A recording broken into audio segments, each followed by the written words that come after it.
Bakshi and Professor Maaz bin Bilalji will share their views on Urdu-English translation of both prose and poetry, and also share their experience into translating from Urdu into English. Before the forum opens, I formally and briefly introduce our guests.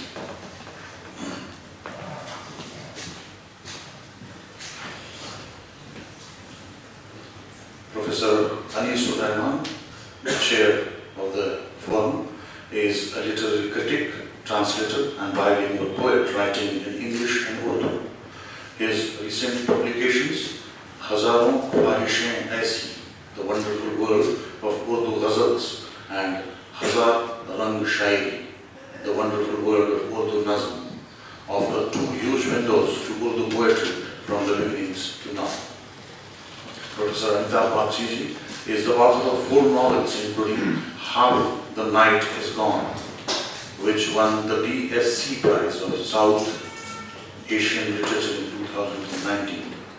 He has translated the ghazals of Munir Niazi from Urdu to English under the title Lost Paradise, and is currently working on his next novel. Professor Maaz bin Bilal has published Mirza Ghalib's long poem on Banaras titled Temple Lamp, and Fikr Tonsui's Partition Diary, The Sixth River in English. He has published his English poetry in Ghazal Nama, which was shortlisted for Sahitya Akademi Yuva Puraskar. He teaches at OP Zindal University, Sonipat. After this brief introduction, I hand over the charge to the chair, Professor Anisur Rahman, with a request to please open the forum. Thank you. Thank you, Krishnaji.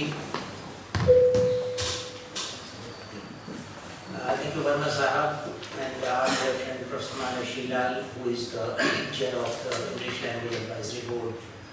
Ever since we took up, that was last year, lots of programs Mala has been able to organize here in Spain.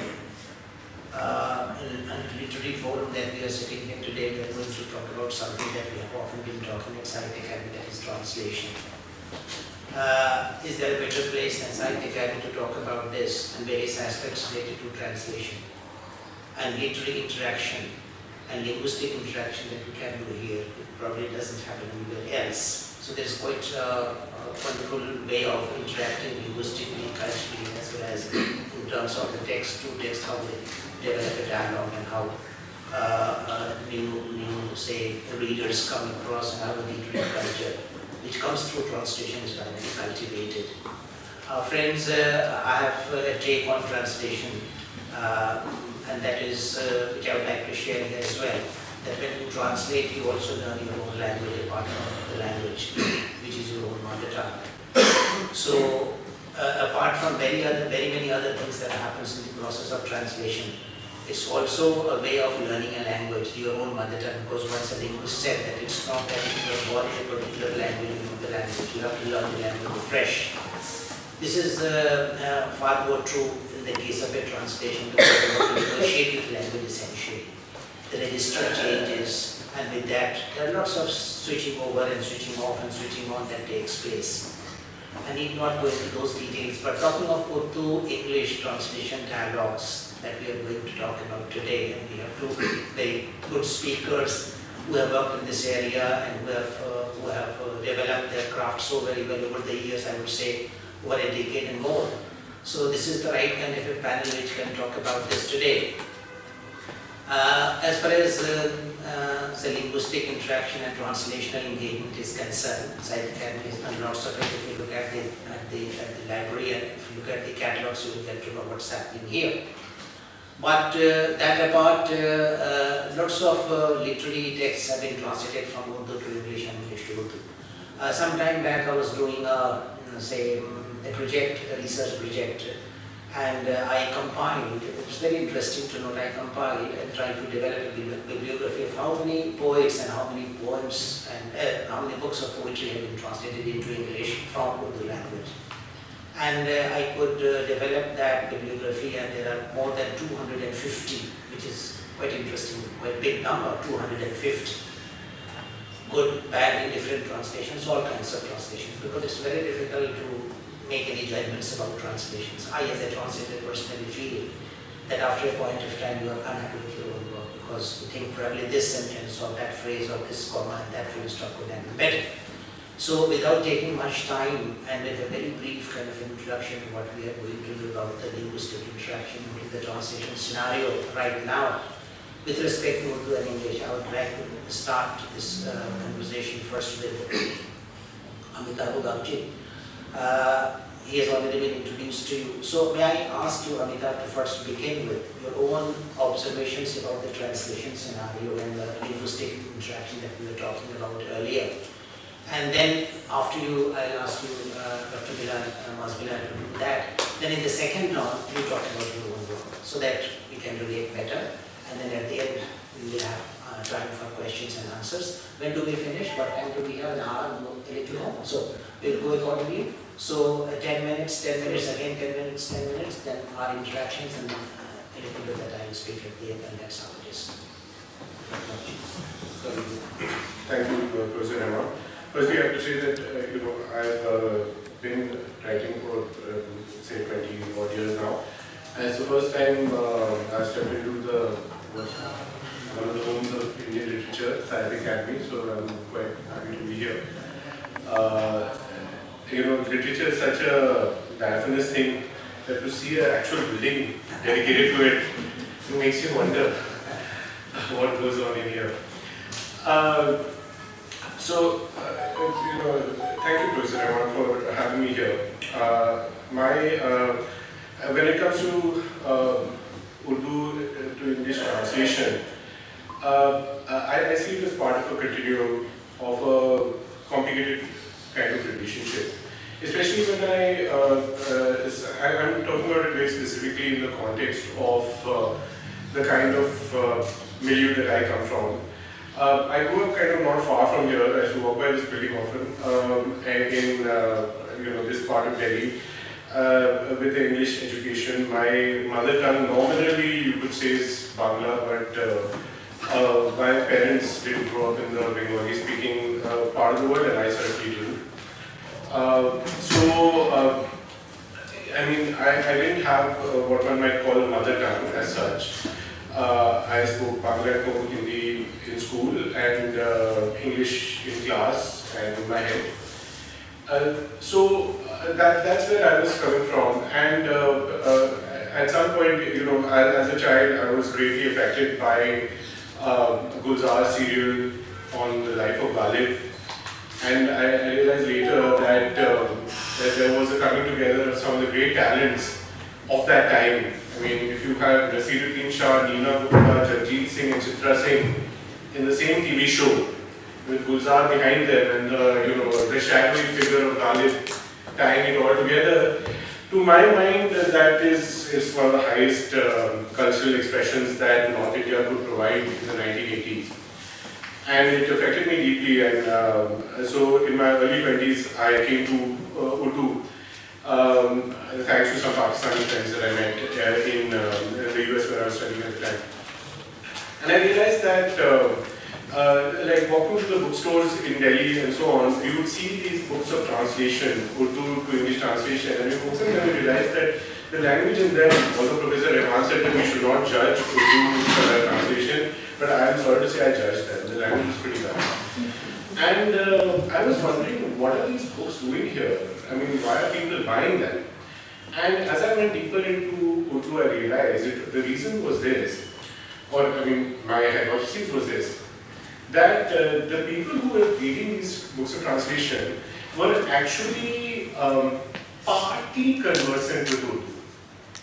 They were of different generations, and depending on which generation they were from, their relationship with Urdu was at increasing distance. Coming down to my generation, where all I knew about the harder parts of diction of Urdu was the words that Gulzar chose, the ghazals that Gulzar chose for that show, and which I looked up, what does Nasangukist mean? Okay, fine, but that's about it.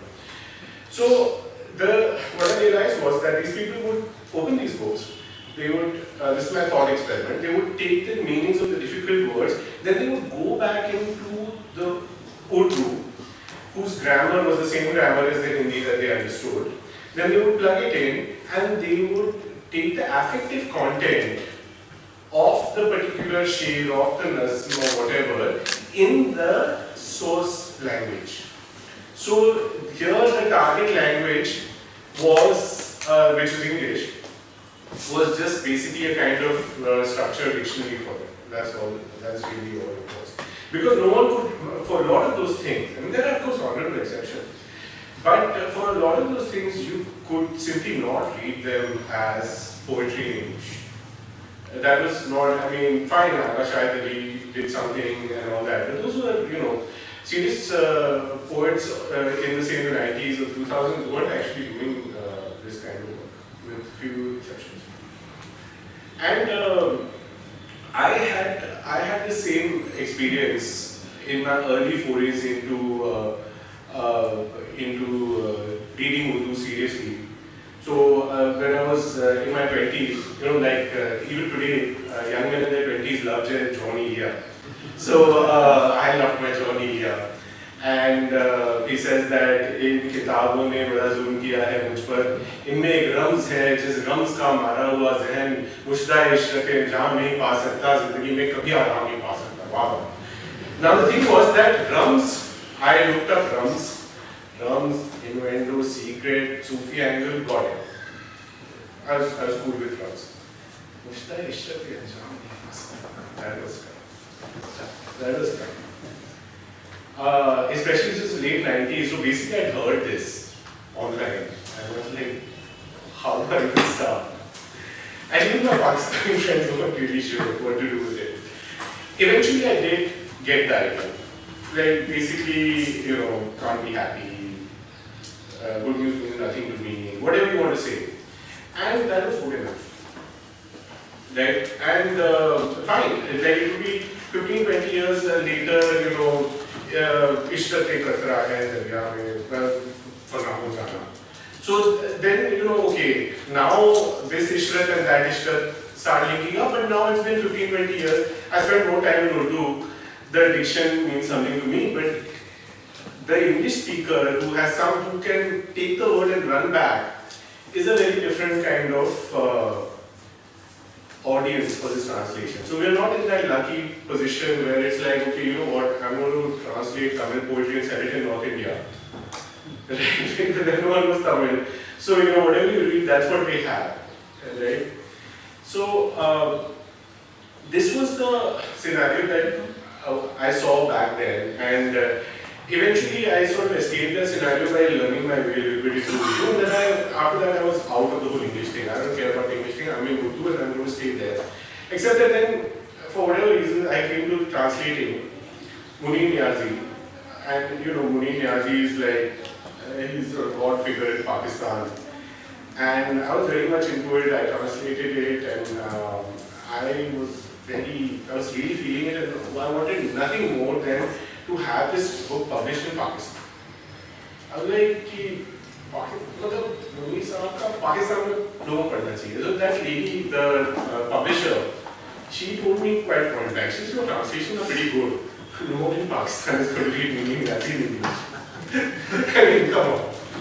And I should have known this, because in the 90s, the guys I met in the US, they were all, you know, like someone doing their PhD in physics, someone in economics, right?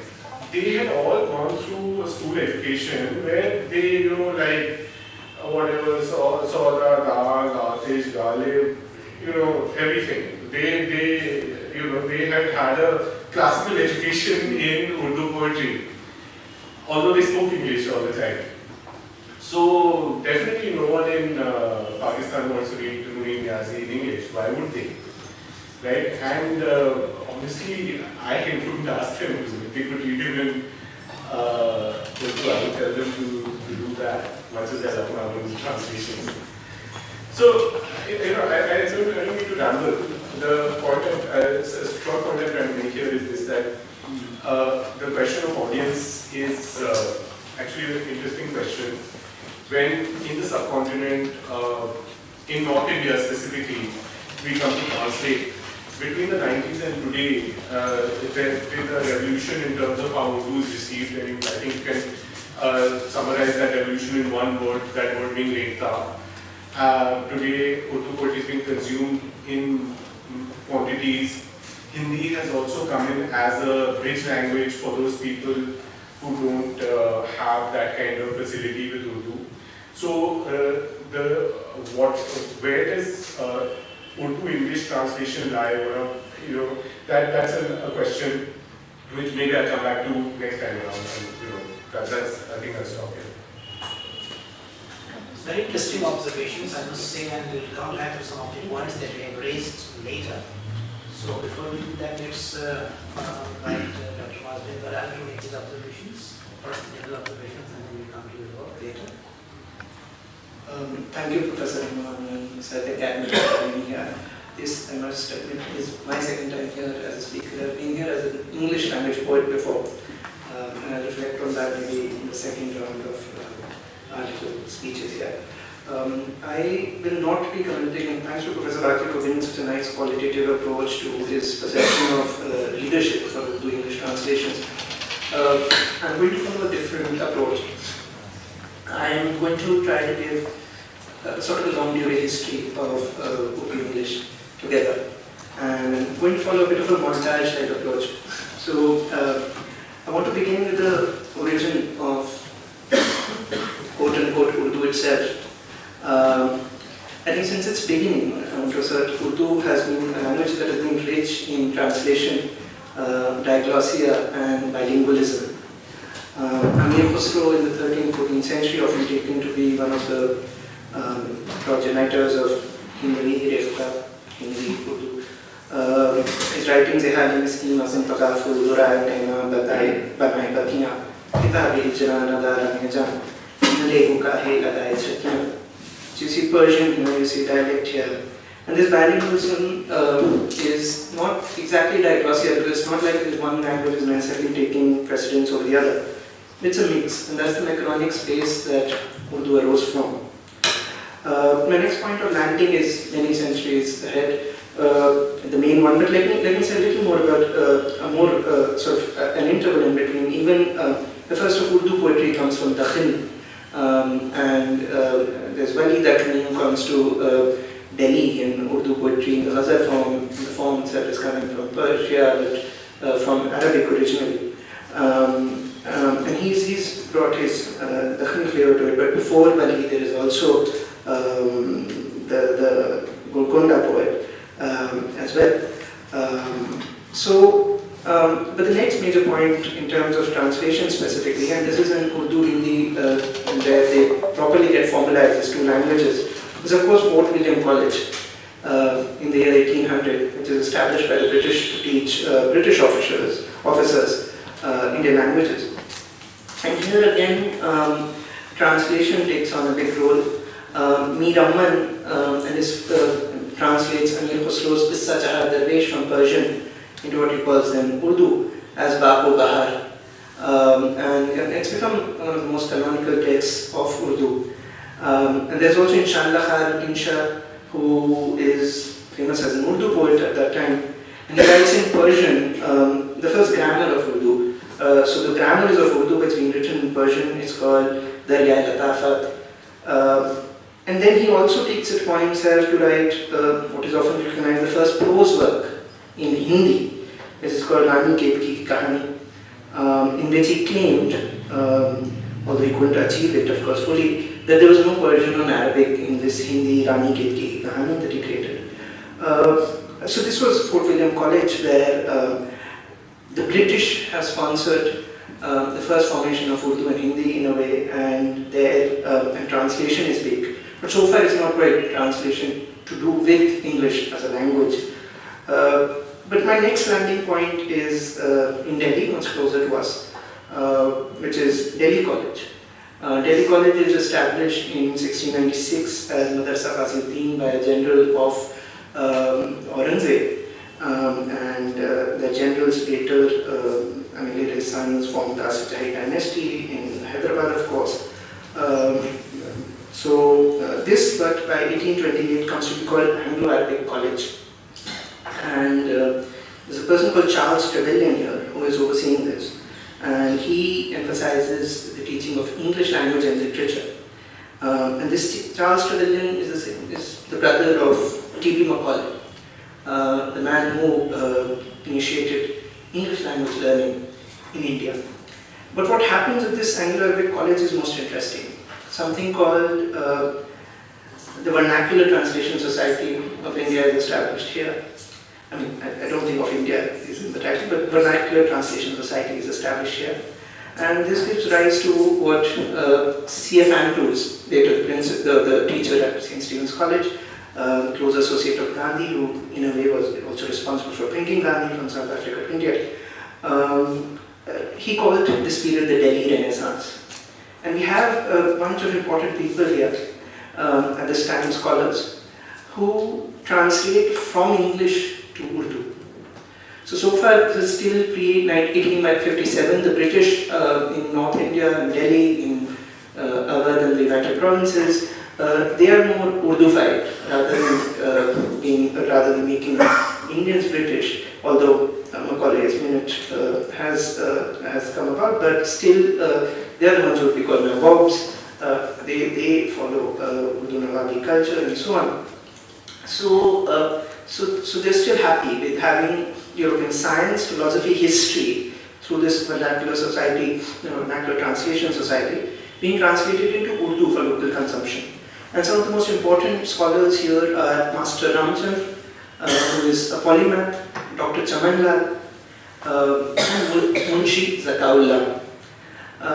Master Ramchand and Dr. Chamanlal also later convert to Christianity in 1952. That's just an aside. So Maulvi Zakaullah, so before 1857 there's this efflorescence of Urdu translations from English. But then of course 1857 the mutiny protest happens. Delhi College library is burnt. The white faculty, the principals, some of them are killed. And then attitudes begin to shift. So in terms of translation, and here I'm taking slightly liberty, I'm also concerned with translation of form and the impact of English on Urdu writing here. So I'll make a few comments about that. Maulvi or Munshi Zakaullah, he is influential for a bunch of other scholars and writers. One being Deputy Nazir Ahmed, who joined the same college. And he writes some of the first Urdu novels. The novel as a form has now come from English and is coming to different Indian languages, Bangla, Urdu, so on. The first one was, of course, Umrao Janata, but Deputy Nazir Ahmed also writes some of the first Urdu novels. Altaf Hussain Hali, also a mentee of Munshi Zakaullah, but also Ghalib.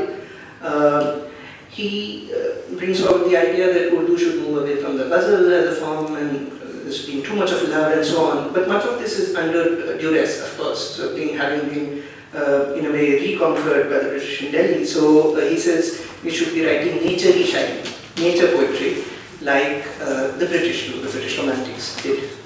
Maulvi Zakaullah is also connected to Sir Syed Ahmed, and he himself, Zakaullah, also taught and joined Muir College in Allahabad, it's now Allahabad University, in 1872.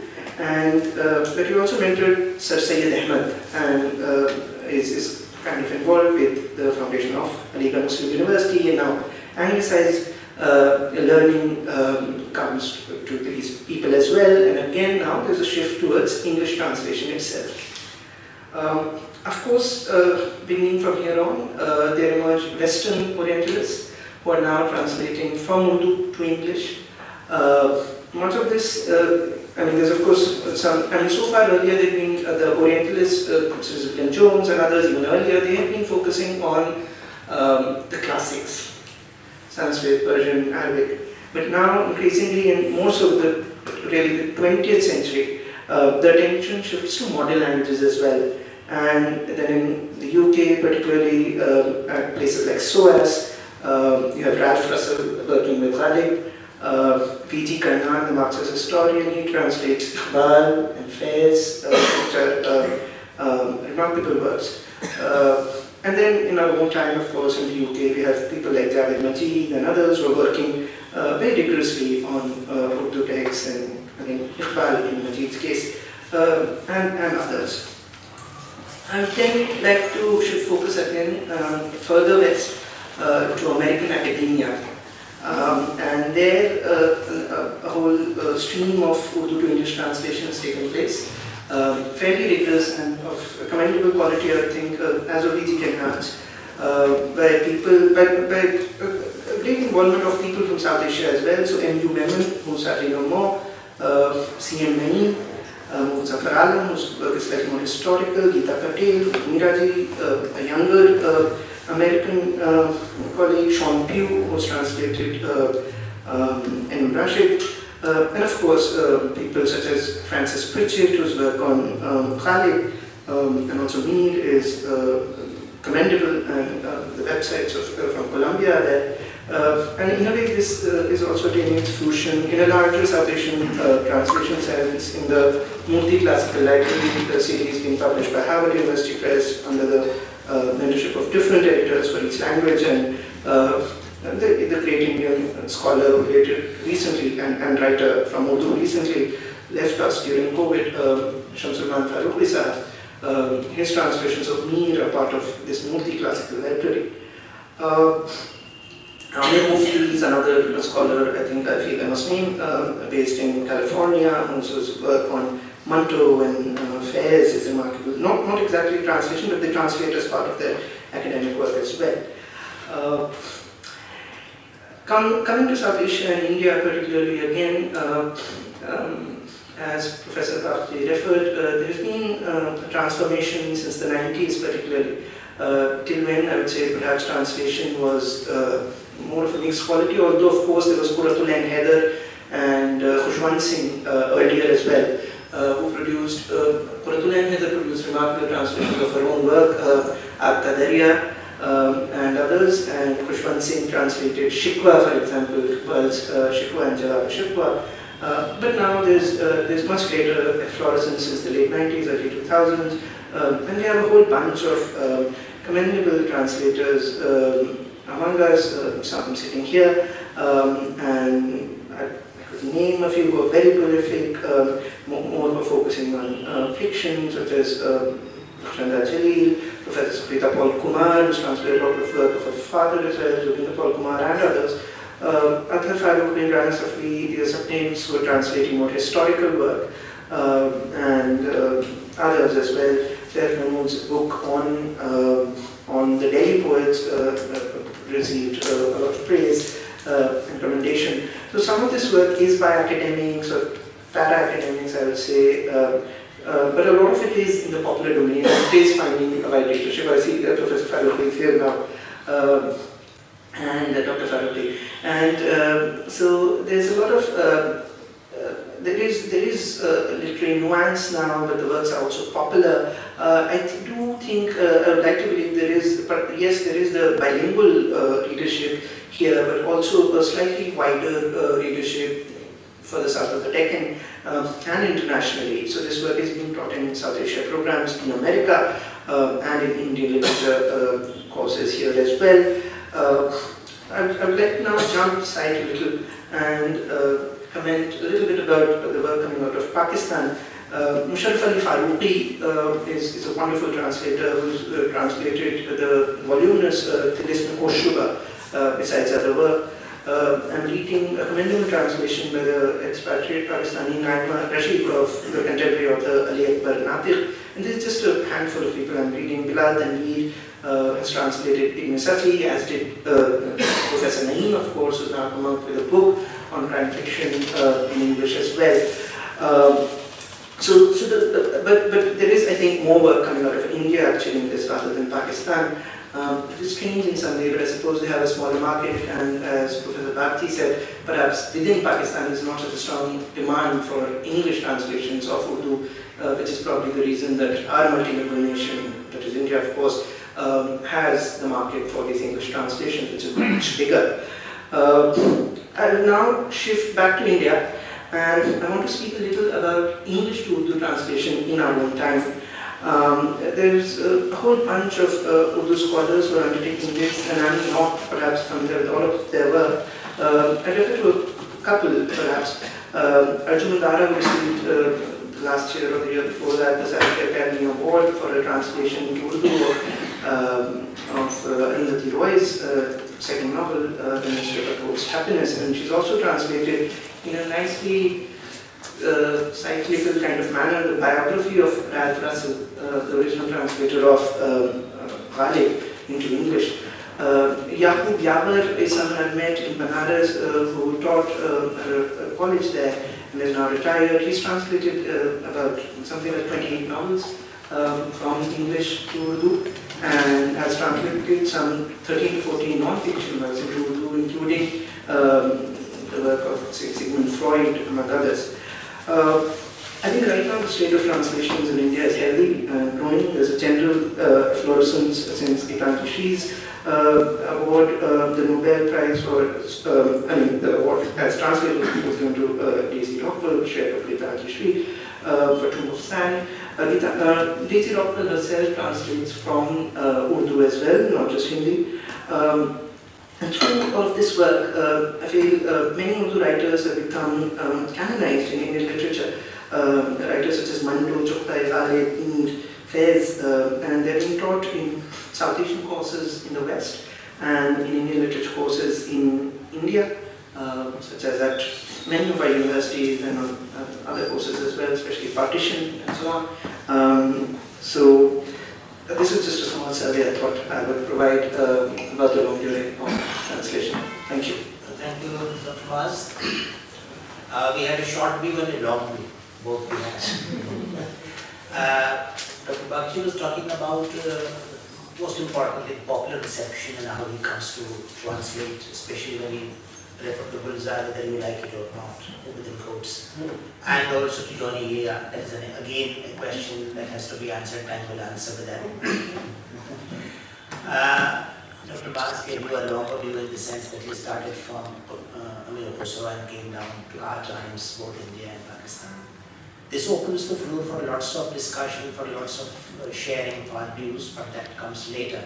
May I now request you to talk about your own work, especially your references, your translation of Munir Niazi's Ghazals.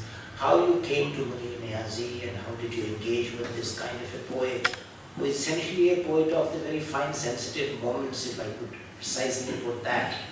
And his diction is also entirely different from the diction that we have had in the Urdu, modern Urdu Ghazal especially. It comes very close to Nasir Kazmi and very many other poets who wrote. Probably this voice is an unheard kind of a voice, a very different kind of a voice if you compare and look at the Indian poets who write Ghazals today. So Nasir Kazmi is a very different voice altogether. He just goes and makes his room heart, and that's from where he started your communication with this world. Engaging with such a poet in translation is not an easy job, as it is poetry in any case, translating is not an easy job. So would you share some of your own thoughts about how you came to Nasir Kazmi, to this language, to his rhythm, and how did you engage and how did you negotiate with the kind of experience that he has and the kind of metaphors that he creates? Was it easily accessible to you, and how did you negotiate with that in the English language? Right, thanks. Thanks, Margaret. It was a very illuminating discussion, and I have to say that. And you also from the Yes, I will. When the history of Urdu is run down, and of course many things you jumped over, then I always remember there's this wonderful video of Kuwar Mohinder Singh Bedi at a mushaira in somewhere in the Gulf, where he has this pass-off comment कि ये ज़ुबान भी आबे है आप भी क्या है, and that when the history is revised, then the beauty of that comment sort of makes itself known again, especially since say I'm a practitioner.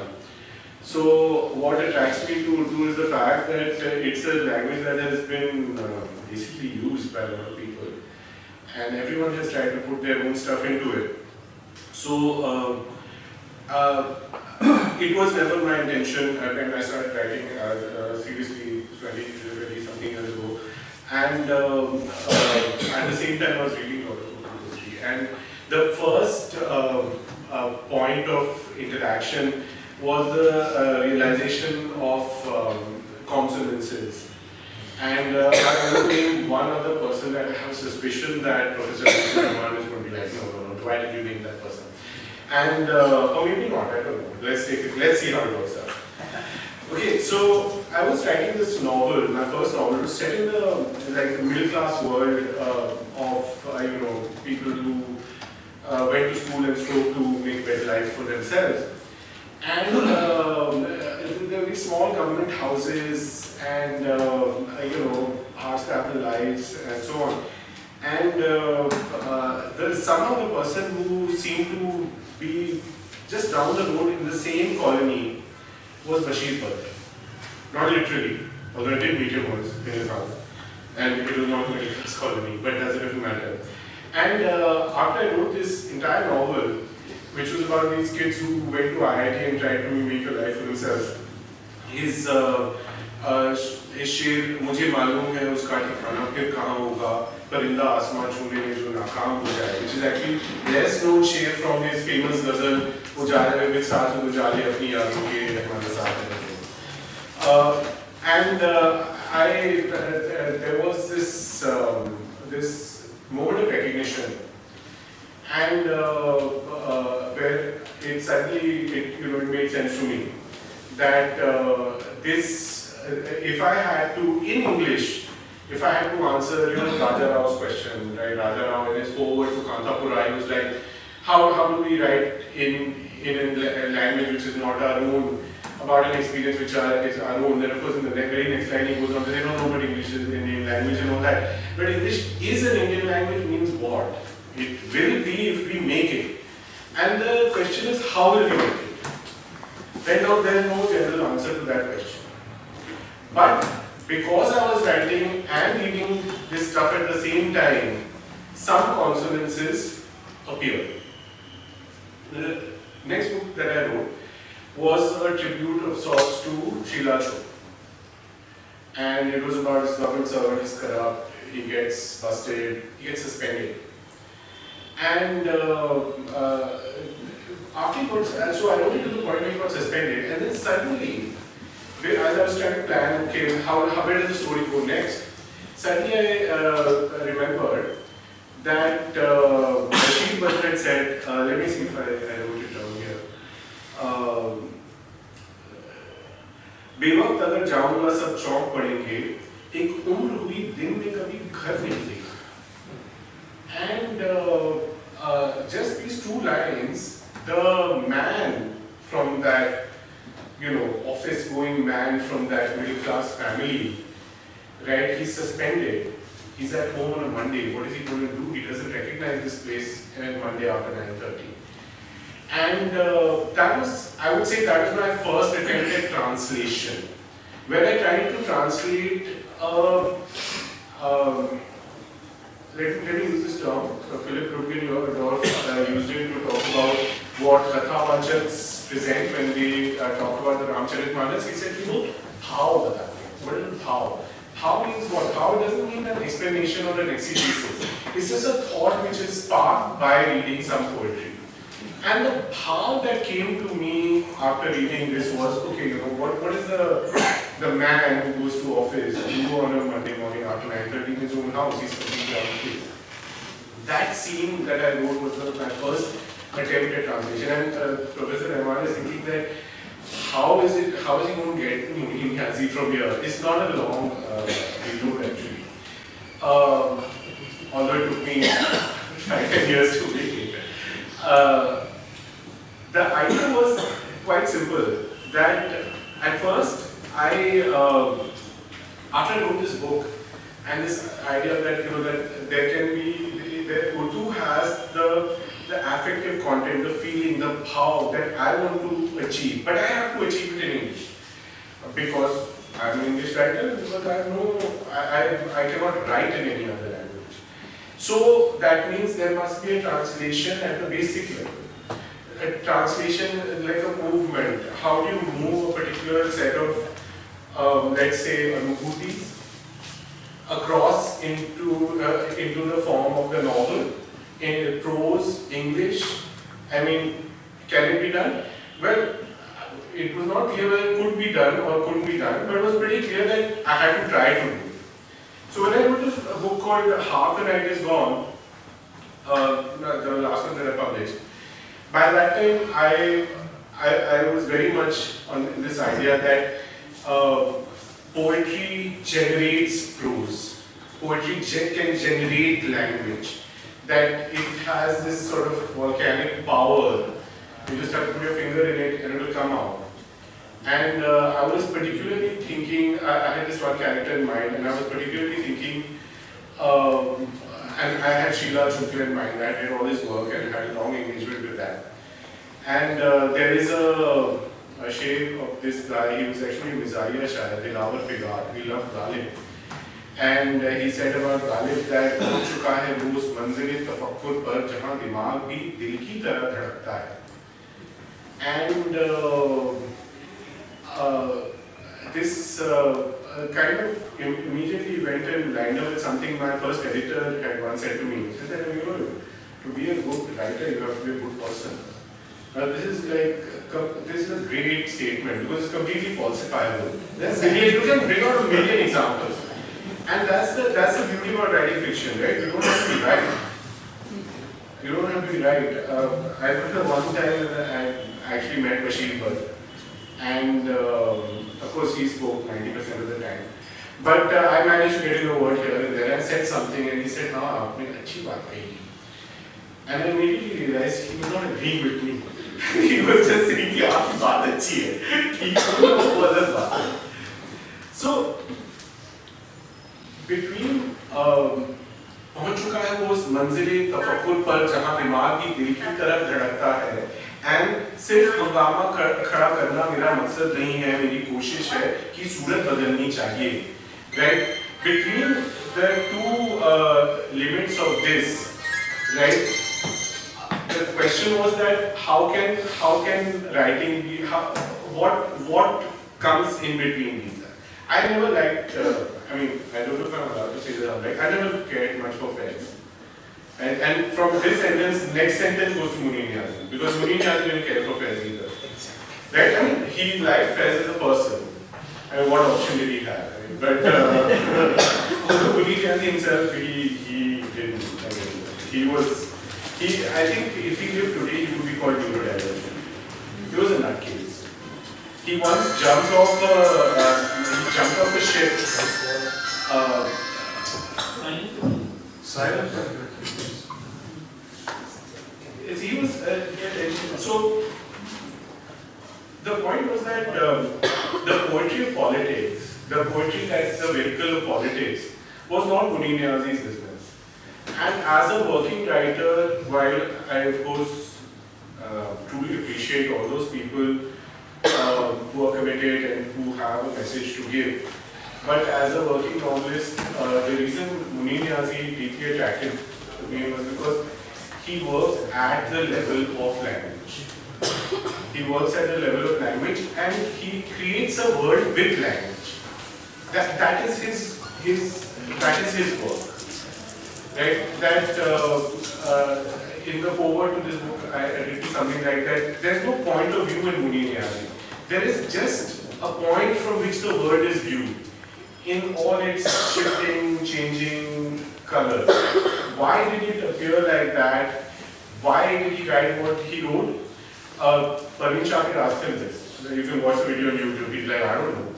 That was his. It's like, you know, sometimes he tells Parveen Shakir, this is that sometimes when, you know, intelligent critic like yourself says that did you write this like for this reason or that reason, then for a moment I think, yeah, maybe that was it. But then I'm like, no, it's not it. And of course, Parveen Shakir herself is a poet of language, so she completely gets it. So, long story short, I came to translating Munir Niazi because Munir Niazi creates a world in language, he creates an idiom. And the way that that word appeared to me, or the place I found myself in that word, being a writer myself, I wasn't satisfied in just reading it and being in it and reading it and rereading it and so on and so forth. I wanted the translator's intimacy. Actually, that's not true. I didn't, at first, I told my wife, visiting writer, I want to write English prose that feels like Munir Niazi. So the first time I said this, she was like, yeah, that's a good idea, why don't we do it? The third or fourth time, she was like, okay, why don't you just translate Munir Niazi? Get off my case and just translate him and, stop complaining. And that was the first time I actually considered the idea that I can translate this. And so I was looking for idiom. I was looking for what is an idiom in English, and so that when we translate, there is a question of why are we translating? Are we trying to present a writer who's not known in the target language to those people? And when we do that, then what are the responsibilities that we have? And I have to say, Professor Bhavan, forgive me, I have to take this opportunity because normally we write something and then one writes a review and they say, yeah, this was wrong and that was wrong. And in Urdu they say कि वो हमें खून का घूंट P के बैठ जाना पड़ता है. You just have to take it, you can't do that. But today Maz is sitting right here. So so I translated these ghazals of Munir Niazi, but I didn't present the ghazal form because I felt that would not work. Maz was like, why didn't he present the ghazal form? This is a Masnavi. And so I was sorry, Maz, I couldn't do the ghazal meter because I was looking for the idiom. The ghazal is all about form. And the funny thing is that I only translated the ghazals, I didn't translate the ghazals. Why? Because I was seduced by the form. But I could not reproduce the form because when I tried to reproduce the form, then that mysterious world, Purasrariyat of Munir Niazi got lost in the cadence. To make sure that that sense was preserved, I had to dispense with the form. So I guess after doing this, I realized that whenever someone is translating, you have to ask yourself, why are they translating? So short point was that there was an idiom of muhavra, and my hope was that through the process of translation, I can discover muhavra in English, which would not be the same, it would not mean the same things. And I have a couple of, Professor Rahman said I should read, I have a couple of examples of failure that I brought to read. But maybe I think I've spoken long enough. So I'll stop here and I can come back to the reading. Friends, so many interesting questions are coming up. I don't know if it is turning into a wonderful seminar or intellectual discourse that we are having here. In most of the seminars we talk about lots of theory, and because they don't really hold our attention, but Dr. Bakshi has really spoken about certain things which need to be discussed far more detail. But before we do that and we open the floor for your impressions and for your observations, let's go to Dr. Bhavan. And may I request you to talk about your own interaction with Mani and especially what you were doing. Maybe you can talk about with Tosui also, but more importantly about that Persian poem that you translated.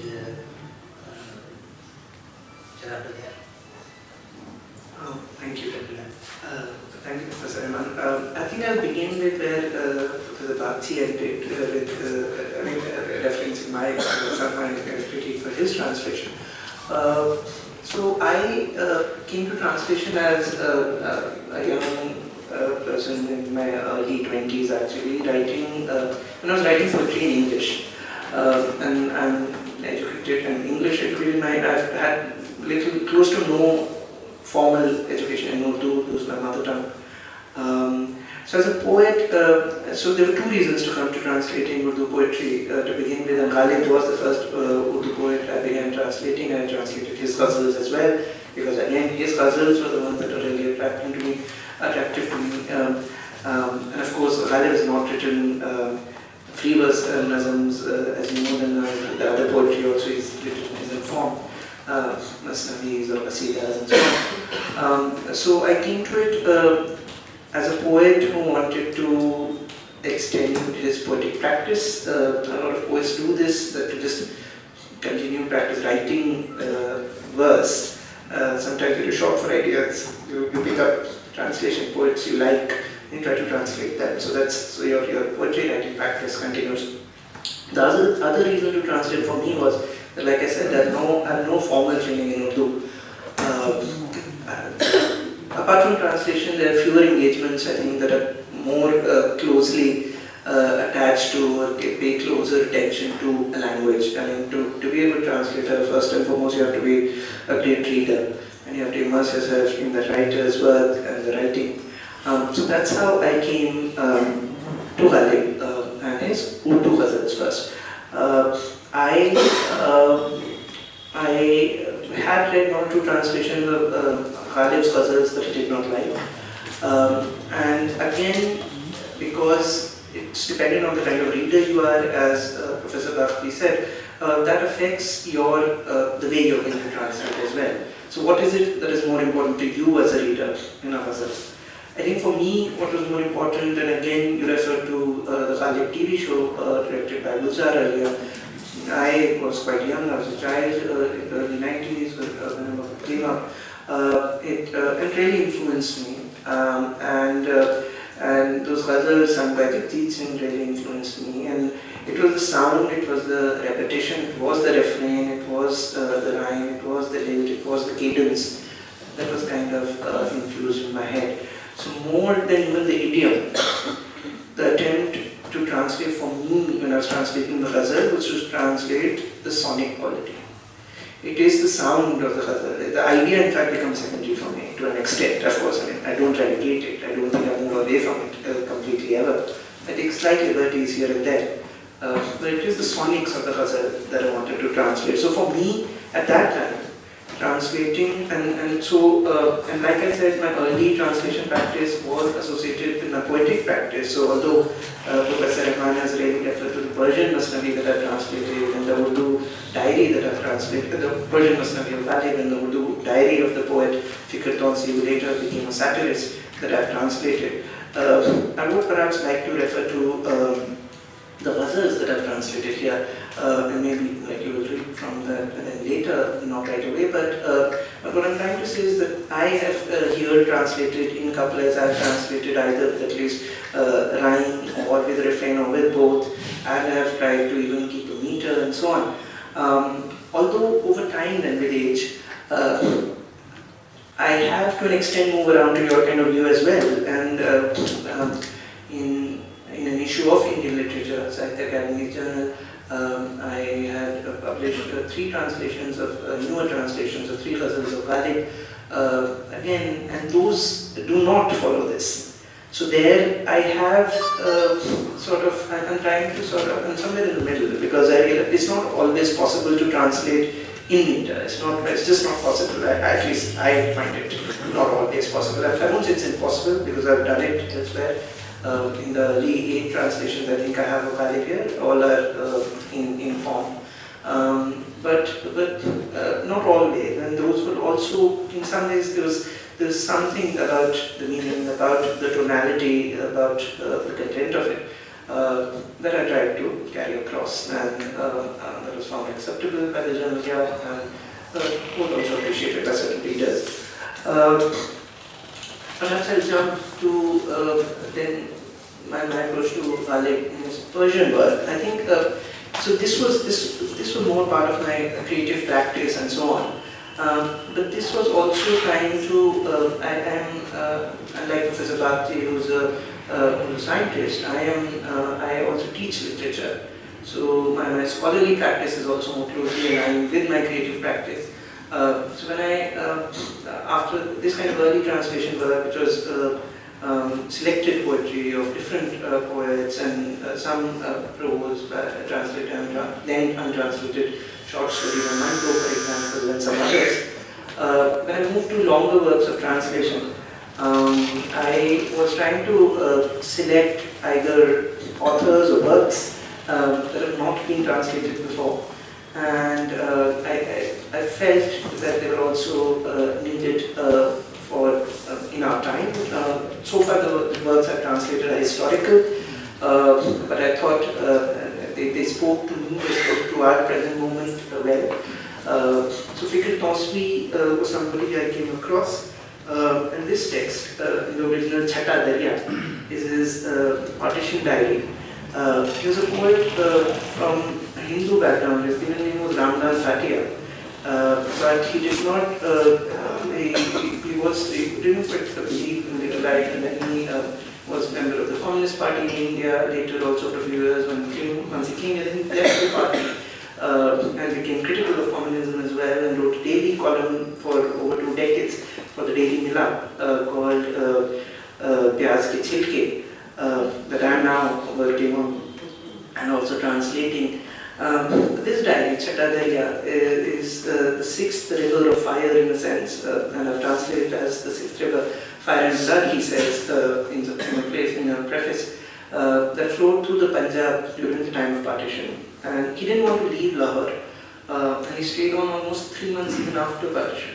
But then eventually had to leave it for one of his friends betraying him.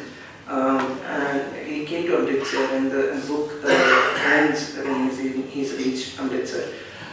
So this was a kind of a unique voice. Urdu is sometimes, often in our own time, sort of attached to a singular identity, but here was this very peculiar kind of voice. And his writing style was also, I thought, incredibly powerful. He adopts this deep, ironic, dark, satirical kind of a tone. This dark humor as well at play. Often he's lost his own daughter in one moment, and that's a very powerful sequence that he just sort of writes about and gets over it very quickly. Then there's no melodrama, there's nothing. So there was a certain brevity, there was quality to it. And he published this diary already in 1948. And in that then he proceeds all of Monroe's writing, for example, about the partition. So although he's a little-known author in that area, but his style, I think, is almost a forerunner of Monroe's in his partition writing. There's great absurdity at play. There's very dark satire. And that was a challenge to translate, and that was great fun to translate at some level, although it was deeply painful as well. I have some connections to partition myself on both sides of my family, and it was deeply painful at one level to engage with it. It was also strongly energizing, and to recreate that voice, to recreate that diction, that register, that tone was very important, which is what I've tried to do there. And then to come back to Ghalib, perhaps, which is a more recent translation.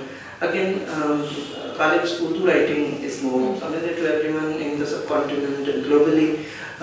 It's also more accessible, even for people who can't read Urdu. Now there's so much available in audio, on video, on YouTube, elsewhere. Rikhta, the website, and other websites make all of Ghalib's Diwan, the Urdu Diwan, available in Devanagari, in Roman, and so on. So people are reading, more and more people are reading, they have difficulties with words, but now there are digital dictionaries as well, which make it accessible. So Urdu at that level is more accessible, and the Urdu words have been translated a lot.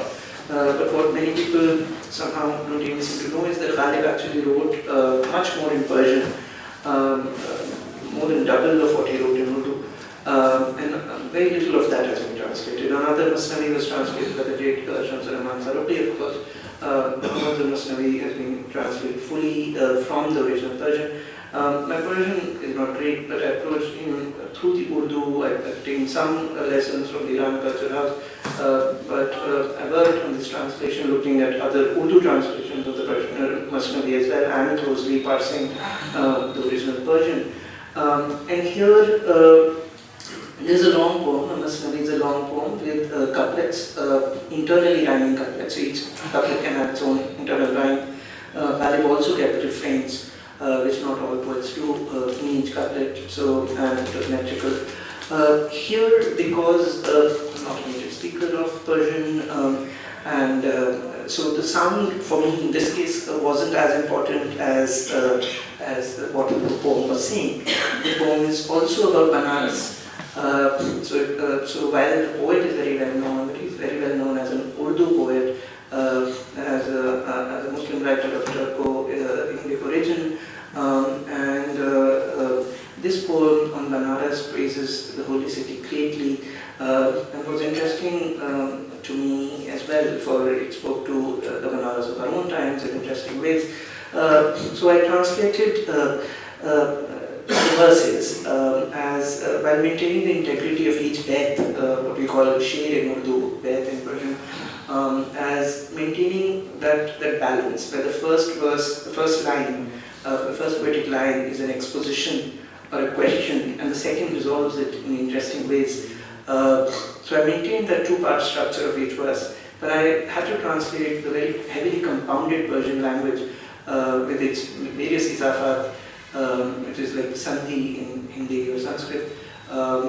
So that I couldn't always translate in a single line, so I couldn't retain the two-line structure. So it's often, so I translate each line sometimes in 2 or sometimes even in 3 lines, but I maintain 2 stanzas. So that's what I've done. And sometimes there are specific cases where the Persian word exists for a word from Sanskrit, such as, for example, for Janeum there is the word there in Persian, but I translated that not into English as secret. So I kept Janeum, for example, for I thought that made much more sense here, particularly in India, and kept the verse much tighter and so on. So those were the kinds of choices that were interesting for me when I was translating this text. And there are other examples as well that I can get into later, perhaps, if you're waiting. I think this should be the right time for us to move to the audience. If they have questions and observations to make, you are most welcome to do that.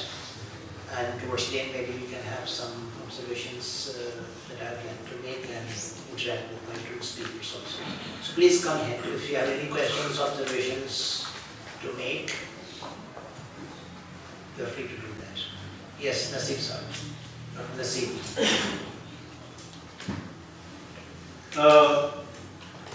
It's very enlightening to listen to both the speakers. Maz has said that he retained Janeo, the word Janeo, in original. What is the need as a translator? If we retain so many words, for example, there is a poem which has been translated by Professor Anis Rahman, Katba. It starts with शेर दिल खां मैंने देखे 30 साल पैरों पे खाते मुसलसल जिल्लतें जंग रोटी साम्राज्य की बेड़ियों को सतें देने का फर्ज सो रहा हूँ इस गधे की गोद में आफताबे मिस्र के साए तले मैं कुंवारा ही रहा काश मेरा बाप भी उफ कुंवारा क्या करूँ. He has retained शेर दिल खां, he has translated all, but he has retained Sheikh Dil Khan as Sheikh Dil Khan. He did not translate it. It is, Katba is the epitaph. The entire poem is written on that. So, I remember a poem by Akhtar Iman where Janeo, olive, zaitun, these 2 things are put together, juxtaposed, and they seem to connote or denote different 2 identities that we have in our society. So if we do not retain them, if we translate like sacred thread, it has been translated by people like sacred thread. How do you think that it will make difference if we do not retain it? What is the need of retaining the original in the type of message?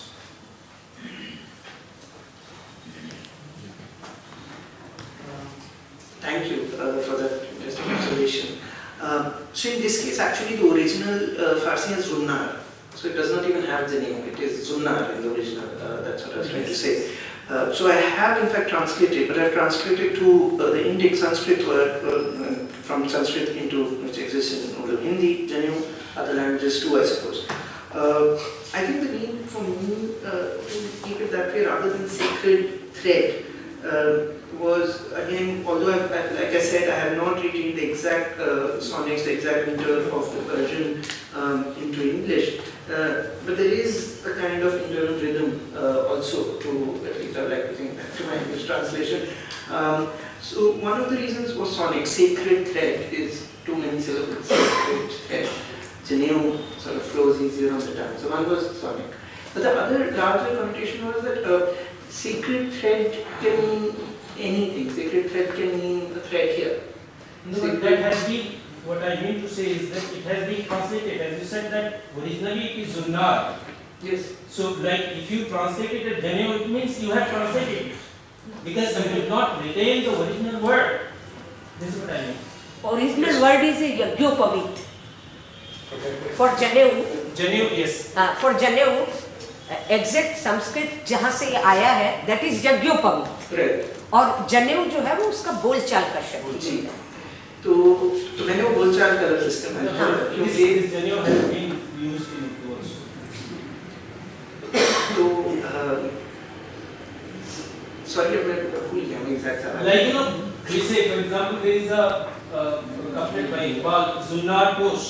Dil abhi hai Zunnar Posh. He also uses that Persian word in Urdu. But like what I mean to say is that you have translated Zunnar. Yes, I. You have said Janeau. This is what I am saying. This is what I am also saying. Yes, yes, please. Very briefly, if you have a question, please. या question भी है और थोड़ा ये भी है कि जब उर्दू को विशेष रूप से जब मैं एक पाठक के तौर पे पढ़ती हूँ अंग्रेजी में उसका अनुवाद, तो जो संस्कृत और उर्दू या इनका जो एक बहुत ही अच्छा तुक कहें, लय कहें या जो छंद शास्त्र, उसको मैं बहुत मिस करती हूँ उसमें. तो मेरे पूछने का आशय ये है कि क्या कोई ऐसे दुर्लभ और अच्छे अनुवाद हैं, पर्शियन हो, उर्दू हो या उनके इस तरीके की भाषाओं में, जो उनकी समानता कर सकें, चाहे वो अपवाद के रूप में ही हो, पर क्या कुछ ऐसे अनुवाद उपलब्ध हैं? देखिए, हमारी संस्कृति में अपनी पढ़ाई करना तो अलाउड नहीं है, वरना तो मैं कहता कि ये रखे हुए कुछ नहीं I'm asking about that fragrance and the jit and sound of that language. You asked a very important question, and the thing that you were saying, if you don't mind, is what keeps every translator up at night. And if their hair has begun thinning, it starts thinning at a slightly faster pace. So I would say that there are cases like if you look at Francis Pritchard's translations of Ghalib, which are available online, you will see that if word translation is done with great love, dedication and nurtured over time, the way a garden is planted, replanted, watered and trimmed every year, then it gets a certain power and beauty of its own. And देखिए इसमें of its own वाली जो बात है, इसका मैं कितना emphasis कर सकता हूँ, जितना मैं emphasis करूँ वो कम है, because that which is there you will not find here. If you are looking for that, then that is where you must look for it. What you will find here is something different. In fact, it's not a bad time if Professor Rahman allows me. He had said read something. I had brought two examples of my failure to present to you. So, Munir Niazi says, क्यों दश्ते गम में धूल उड़ाता रहा मुनीर, मैं जो कतीले हसरते नाकाम ही न था. क्यों दश्ते गम में धूल उड़ाता रहा मुनीर, मैं जो कतीले हसरते नाकाम ही न था. So in the book I translated it as Munir, you kept kicking up dust in Greece's wilderness, although there wasn't a single thing you wanted but didn't get. ठीक है, but इस आज के सेशन के लिए देख रहा था तो I came across this. I said ये तो गड़बड़ हो गई, because Greece's wilderness doesn't feel right in English.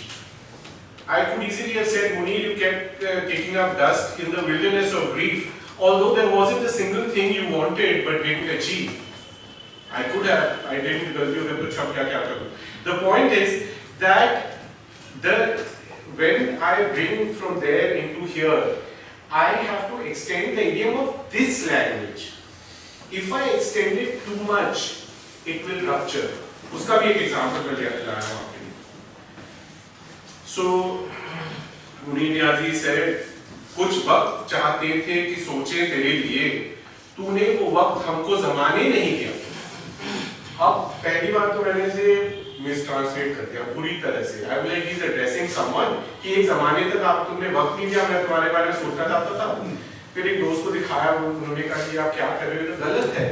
He's addressing the ज़माना कि ज़माने तूने मुझे वक्त नहीं दिया कि मैं तेरे लिए सोचूं. अब now इंग्लिश में मैं कैसे कहूँ कि you didn't give me the time, my age. ये तो बहुत ही बड़ा ब्लंडर होता. 2-4 दिन तो मेरे इसी पे कटे. फाइनली मैंने हाथ उठाया, मैंने कहा कि ये तो हो नहीं सकता, इसको मैं मिसट्रांसलेट ही करूँगा, राइट, कि कोई देख ले तो कहेगा कि आपने बहुत भारी गलती की है. और मैंने ये लिखा, I asked my times for some time to show them that I care. My times had no time to give, my time just passed away. This is clearly not a translation of this shape. But अब वहाँ पे मैं gap ही नहीं छोड़ सकता था. जो ज़माने तूने नहीं दिया मुझे वक्त, उसकी परमिशन ही नहीं है अंग्रेजी में. आप बताइए हम कैसे बोल दें. तो जो आपको वहाँ मिलेगा वो यहाँ नहीं मिल सकता. आप हमारी भाषा में आइए, यानी टारगेट लैंग्वेज में आइए, और यहाँ जो मिल सकता है within that realm of possibility, if I am a worthy translator, if I have not learned the midnight oil in vain, I will extend the idiom of my language, English, a little bit for you. If you see something new in English, I have succeeded. Can I introduce what you saw in Urdu, what you saw in Sanskrit? That is not my claim. I don't think that's Bilal's claim either.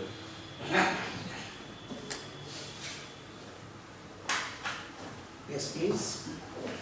Father, Dr. Faroudi. अमीर साहब, मेरे पास एक सवाल है, मगर मुझे उम्मीद है कि कोई उससे नाराज नहीं होगा. मतलब सवाल पर्सपेक्टिव में है. और आप बहुत ज़माने से ट्रांसलेशन करते हैं, क्या कुछ ऐसा होने लगा है पिछले 3-4-5 साल से कि हमारे यहाँ कुछ हिंदुस्तानी ज़बानों से, कम से कम उर्दू में जानता हूँ, हिंदी में जानता हूँ, उनके बारे में कह सकता हूँ कि कुछ ऐसे ट्रांसलेशन से, जिन किताबों के ट्रांसलेशन हुए वो इतने बड़े राइटर बन गए या मान लिए गए, जो वो न उर्दू में न हिंदी में पहले थे, न इसके बाद कोई उम्मीद है. तो एज ट्रांसलेटर आप इस फिनोमेनन को कैसे देखते हैं? जी, इस पे आएंगे. It's very important question. But is there anything more that we have? लेकिन अगर कुछ और है तो yes please. I'm Faizan. My question is to Dr. Bakshi's. Sir, you were talking about, you referred to idiom, right? And you ended up saying muhavra.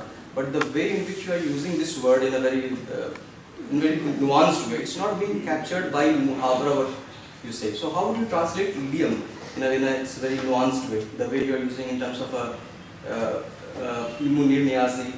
Whenever we talk about idiom of an author, because when we say muhavra of an author, it doesn't come closer to what I think you meant. It is more than that, I believe. Or would you like to? I think you're saying that the Urdu term muhavra is incorrectly used. Well, See, No. I'm saying idiom. So when you meant idiom, I think you wanted to put down the characteristic way of particular author's expression, right? The way. I know what you're saying there. See, in English, like if you go to creative writing class, they talk about voice. Right? They said you have to develop your own voice. In Urdu, people say things like कि मुनीर नियाज़ी ने उर्दू को नया मुहावरा दिया या परवीन शाकिर ने उर्दू को नया मुहावरा दिया.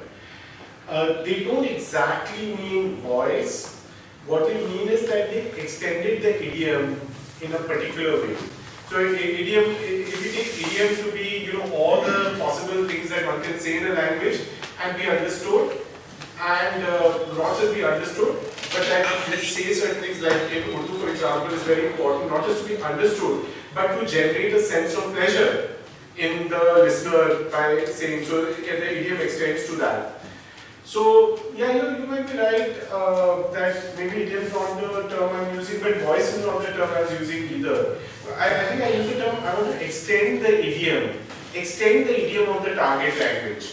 And here, this I really do mean. Because as a literary writer,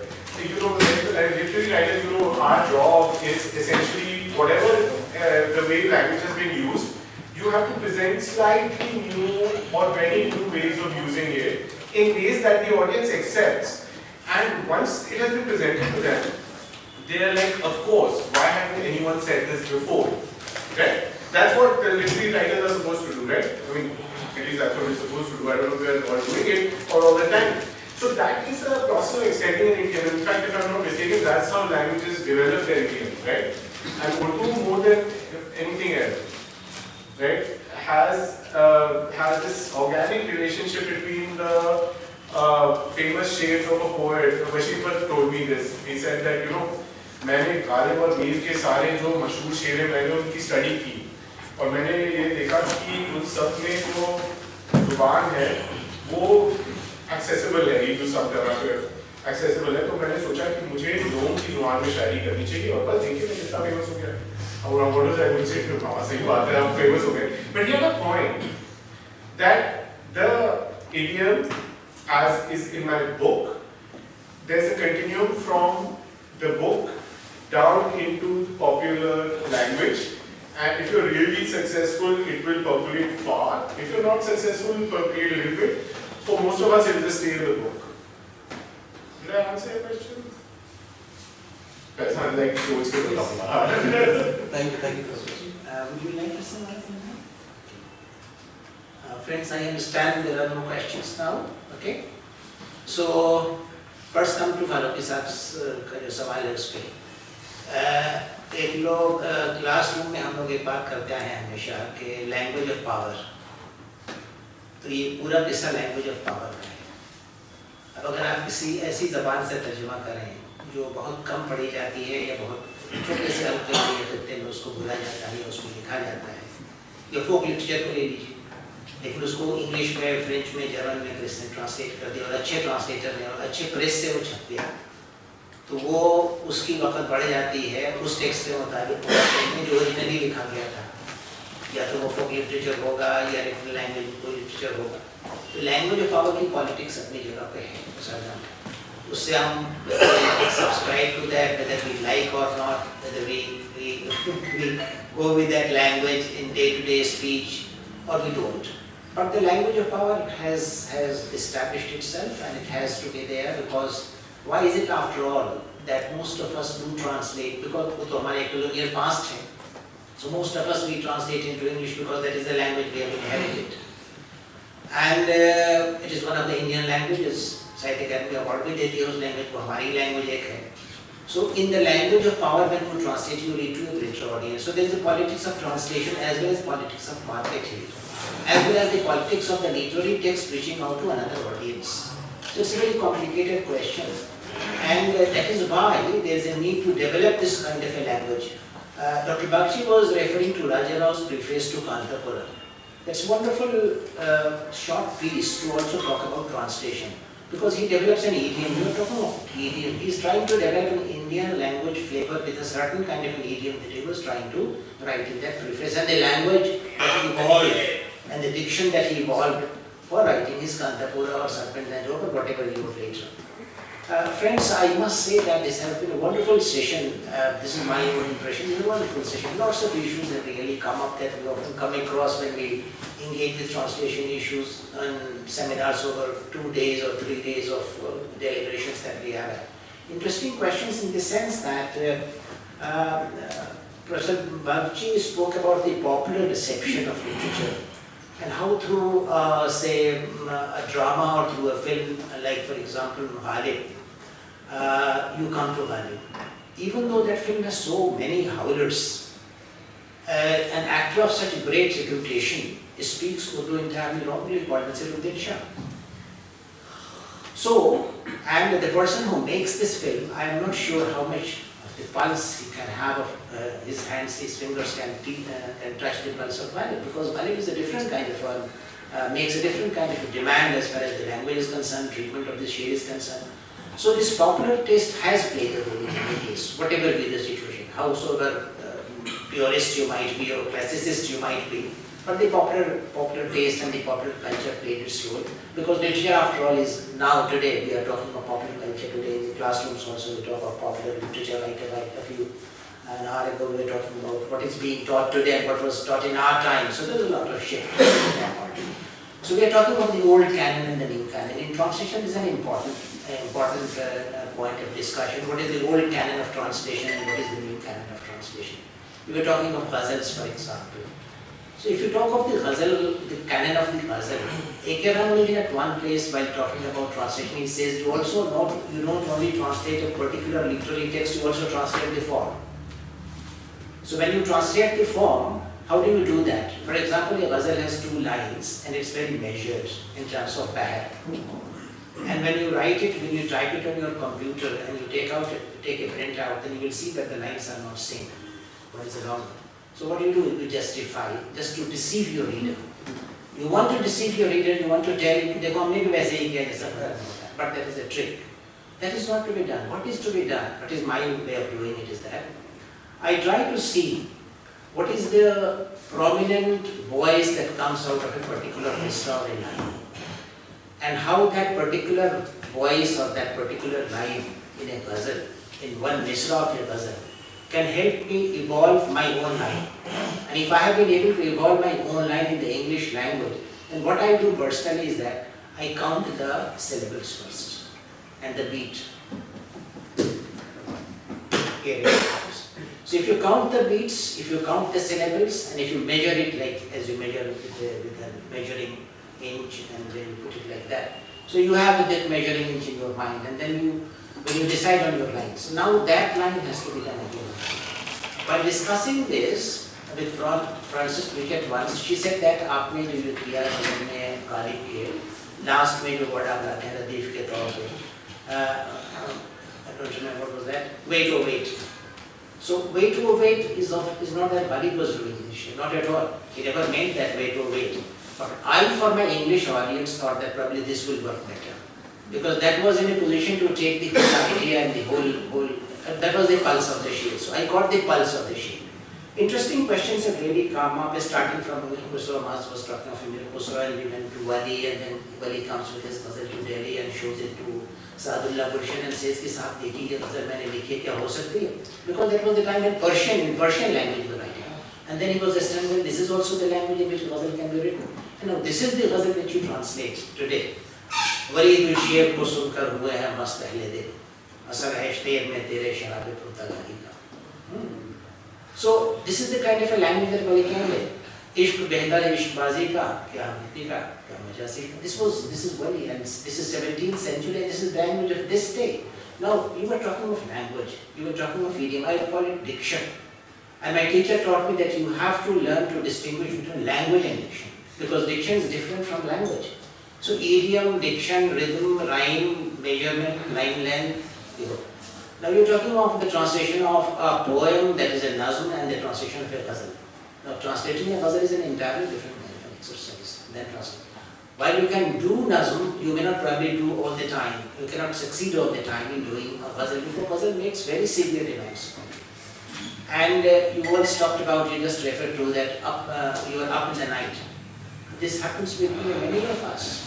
Last night I'm doing a book and I was trying to revise the title of the book. It took me whole night. I didn't sleep last night because I finally in the morning फजर के time में वो तय हो गया कि ये इसका title होगा.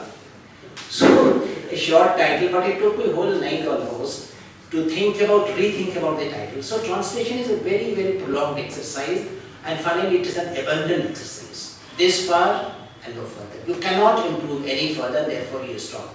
And after publication, as you rightly mentioned, and you have also mentioned, after publication you realize that this is something which could have been better, and this is what I have done and I have committed. And that's why you are very frank in saying that you failed. So it's more important for us to look at the failings, because we fail quite often. Even the creative writer fails. Coleridge in his notes, he used to take very extensive notes, and he used to write with the margins also about the books which he was reading. And he made comments on them and said that probably this idea could have been expressed in this particular way. This is Coleridge, imagine, who was writing Kubla Khan, a poem like Kubla Khan. So what a great mind that he was, and what peak and what kind of understanding of the human brain this mind had, who wrote Kubla Khan. So lots of issues has come, translation of non-literary texts, for example, we haven't talked a lot about, but of course you refer to Fort William College, but lots of non-literary texts on that in almost all Indian languages were done. So that is another very important part of discussion that will take up some later. Evolution of the language, which is a very constant process. As far as the translation of ghazal is concerned, you are right, and I also agree with that translating ghazal is essentially translating adadun, translating the music. If you don't do that, because I have been in conversation with many people and very good scholars, very good translators, who said that let us not translate a ghazal like a ghazal. And I always disagree with that. Let us translate a ghazal like a ghazal. So after all, what is the difference between a ghazal and a nazm? Nazm has a different kind of a meter, different kind of a flow. And within the same nazm, there can be many meters that can be brought in. But in ghazal, there is no such. So you have to develop your own poetics of it, your own language of it, your own idiom of it, as you were rightly saying. So quite a few things are there for the form and for the language and for the idiom or for the diction that you come. And finally you abandon, and the kind of language of power that you were talking about. So in that language of power, how do you translate that language, your text that you have chosen? Finally, it all boils down for whom do you translate and what do you translate and how do you translate. You have a reader before you. But this is a very deceptive ground. Keeping the reader in mind and then translating can be very deceptive, and it can be a very dishonest exercise also. Because there is a check waiting at the other end of the table. So I have to translate it this way. This is very dishonest for one who is doing a genuine work. You have to take a decision about the text that you have to translate. You have to develop a particular language or an idiom that you want to translate into. And then you have to be honestly engaging with that text. Otherwise, there are many other factors. Market is a very important factor. The evolution of the language is a very important factor, because sometimes what happens that you look at the title of the book, which makes certain promise. When you open the book is a very different book. It has nothing to do with the title. There was one very interesting title. It was related with post-colonial studies. So I thought this is something which I would be reading. When I opened the book, I found it was about Sahitya language. And it was published by an author, by a publisher called Routledge. Routledge, which is publishing day in and day out all kinds of books. All kinds of books. So Routledge is publishing a book on post-colonialism, which is the title of the book, but actually it is a book on Sahitya language. And several things of this kind happen.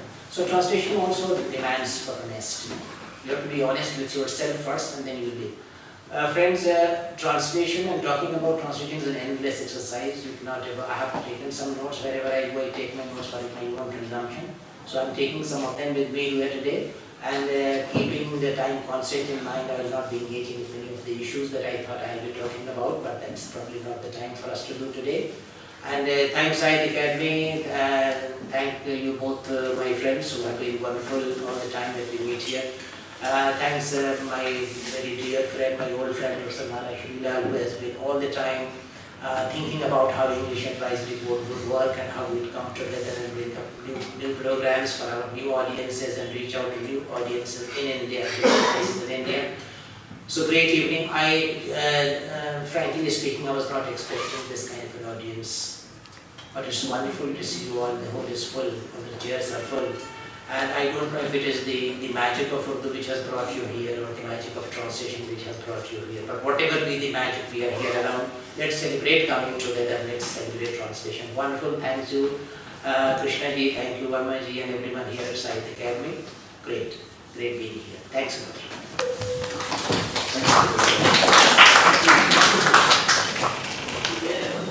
We can have some tea.